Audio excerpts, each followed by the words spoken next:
Merienda time. Sopas.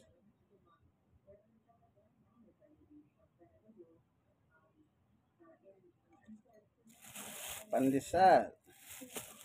Lagyan natin ng palaman.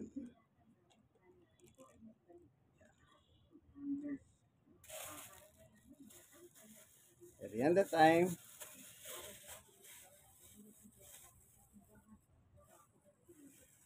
Kain po tayo, no? Sige. Nakita nyo po, pandesal, palaman, tsaka sopas.